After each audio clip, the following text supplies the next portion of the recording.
আজকে আমি তৈরি করব পেয়ারার মিক্সচার। এখন তো বর্ষাকালে পেয়ারা প্রচুর পরিমাণেই পাওয়া যায়। আর আপনারা তো পেয়ারা অনেক রকম করেই বানিয়ে খেয়েছেন, লবণ লঙ্কা দিয়ে খেয়েছেন, দোকানে পেয়ারার মিক্সচার কিনেও খেয়েছেন।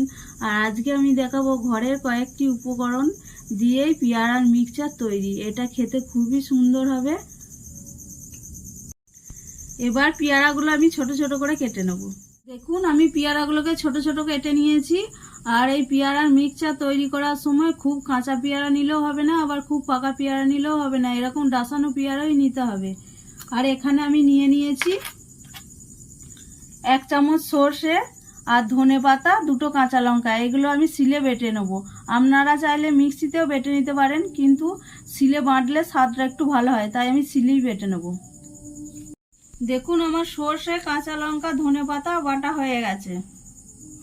এবার আমি এই পেয়ারাগুলোকে একটা গ্লাসের মধ্যে, দেখুন আমি পেয়ারাগুলো গ্লাসের মধ্যে রেখে দিয়েছি। এবার দিয়ে দিচ্ছি 1/2 চামচ বিট লবণ। এতে বিট লবণটা দিলে স্বাদটা বেশি ভালো হয়। বিট লবণ দেওয়ার চেষ্টা করবেন, আপনারা আপনাদের স্বাদ মতো লবণ দেবেন। 1/2 চামচ সর্ষের তেল। এই যে আমি পাতি লেবুটা নিয়েছি, এই লেবুটা আমি কেটে নেব।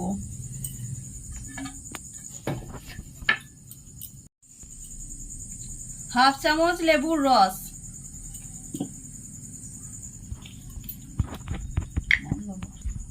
দিয়ে দেবো 1 চামচ টমেটো কেচাপ।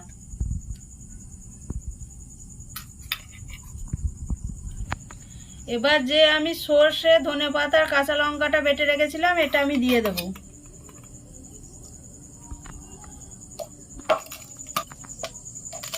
এবার আমি সবকটা উপকরণ দিয়ে ভালো করে মেখে নেব।